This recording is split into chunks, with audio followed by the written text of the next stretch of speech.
Hey, what's going on, guys? My name is Dr. Boyce Watkins, and welcome to the Black Financial Channel. I want to talk about Elon Musk and the fact that Elon Musk, I believe, made a mistake this week. He had a Clubhouse meeting, and he invited on Clubhouse the CEO of Robinhood to try to explain away the GameStop fiasco. I'm going to break down for you why this was a bad move on the part of Elon Musk, a man that I admire immensely. And we're going to talk a little bit more about GameStop and the developments on that whole situation on the Black Financial Channel. So please hit the thumbs up button, share button, subscribe button. We're going to get started right now.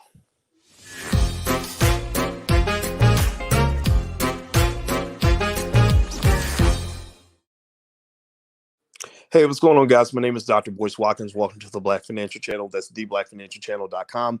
We talk about wealth and investing and all things economics from a Black perspective. We put the Black community first. Doesn't mean you have to be Black to be here. We don't discriminate, but we do put our community at the top of the priority list. So please hit the thumbs up button, hit the share button, hit the subscribe button if you haven't done it yet. Let's get started right now. So Terry Cobb, what's going on, brother? How you doing? All right, so Elon Musk. Elon Musk is a guy that I've talked about on this platform before because I have a tremendous amount of admiration for him.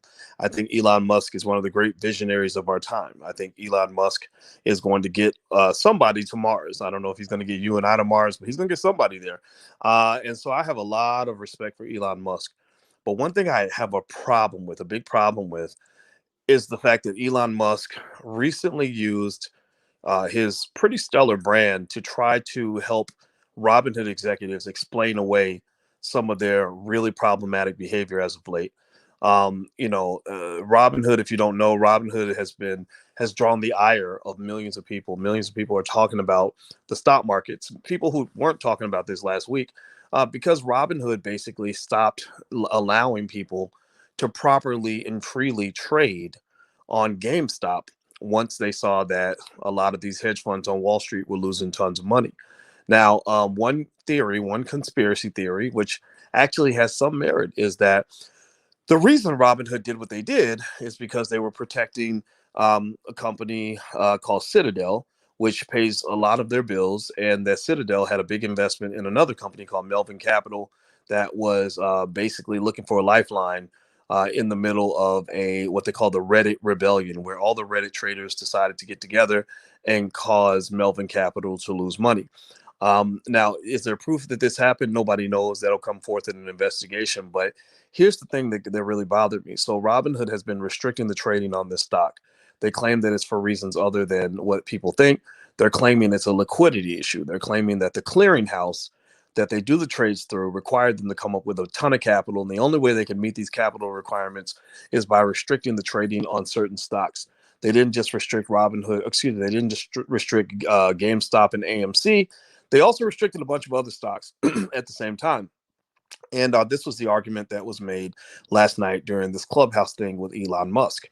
The problem with that argument, though, is that everything that a conspiracy theorist thinks happened has evidence that it actually occurred. It literally anything that a conspiracy theorist would think to have occurred appears to have occurred. What would a conspiracy theorist think? A conspiracy theorist would think that no matter what you're doing, when you're telling me that 1 + 1 + 2 × 12 to the 33rd power divided by 18 + 4 is a fair calculation, how come it always ends up equaling 6? And 6 just happens to be the lucky number that benefits Melvin Capital.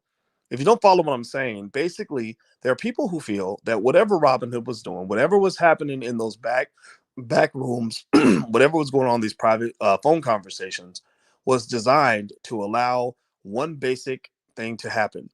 It was to allow Melvin Capital to benefit from the direction of the stock price. Give me a yes or no in the chat if you follow what I'm saying. Give me a yes so you can follow, because I don't want to make this overly complicated. And so basically, if you look at the stock today, here's what I can confirm to you. I can't confirm what they did or what they intended to do, but I can tell you what happened. If you look at the stock today, the GameStop has plummeted today. It has dropped to the floor. GameStop, at this morning, when I looked at it, I followed the stock all weekend. It was trading well over $300. I want to say about 320-ish. GameStop, as of right now, is trading at about 220 220. Let me double check. Let me look. Give me a yes or no if you can still hear me. I'm looking on another app on my phone. Yeah, GameStop stock has dropped $108 in the last, I'm not even gonna say 24 hours since this morning. GameStop stock is now down to 217. A day or two ago or Friday, it was over 300 and something. Melvin Capital, who is the company that the Reddit guys were mad at, apparently somebody on Reddit got mad at Melvin Capital. Melvin Capital took a short position. That's what hedge fund managers do. They'll short a stock and then they'll try to get you to hate the stock too, so the price will go down, so they can buy it back cheaper at a lower price and make money that way. That's how they make money. One of the ways to make money anyway. So Melvin Capital was in deep doo doo. They were in big trouble because the Reddit rebellion took place and pushed up the price of the stock. Well, now that price has plummeted, and you can't argue that it doesn't have anything to do with the actions of Robinhood. Everything Robinhood did, they didn't say nobody can trade the stock under any circumstances. They said you can sell the stock, but you can't buy it. Well, get someone to answer this basic question for me. If everybody's trying to sell something and no one's being incentivized to buy it, you think the price is going to go up or down, boys and girls? Answer the question. Give me an up or down in the chat. If everybody's selling something and nobody's trying to buy it, you think the price is going to go up or down? What do y'all think? Type up or down in the chat. You think it's going to go up or down? What do y'all think? So down, exactly. It's gonna go down. So I think Elon Musk, I like Elon Musk. I do. I think that Elon is smart. I think Elon is doing some really interesting things. I personally think it's really cool when one of the richest people on Earth wants to go to Mars. I'm a fan of that, but maybe it's because I'm a Star Trek fan, Star Wars fan. I'm a space geek. I watch space documentaries, and I can't wait to see us. I'm kind of mad that it took us 50 years to even begin to think about trying to go back to the moon. That makes me wonder if we were ever there in the first place. I'm not gonna lie. I'm not trying to be a conspiracy theorist on that, but I would have expected that you could have gone to the moon 50 times by now. The fact that it's 50 years later and you haven't gone back makes me wonder what the hell's going on. But with that said, I like the fact that Musk wants to take people back to Mars or back to Mars, whichever one you believe. And so I think that's a good thing. But I think that Elon made a mistake by allowing the Robinhood guys to sell their BS to the world. I think Elon sees through it. I think he's smart enough to know that it doesn't add up. He's smart. He knows that 2 + 2 can't be 12, no matter how much somebody tries to convince you that that's the case. So I can just tell you, I'm using every inch of my PhD right now to explain to you that this does not add up. This is just a problem. It just so perfectly benefited Melvin Capital that there's no way that they just sort of randomly did this and they were doing it to the benefit of their customers. Like they need to take that out of their mouth.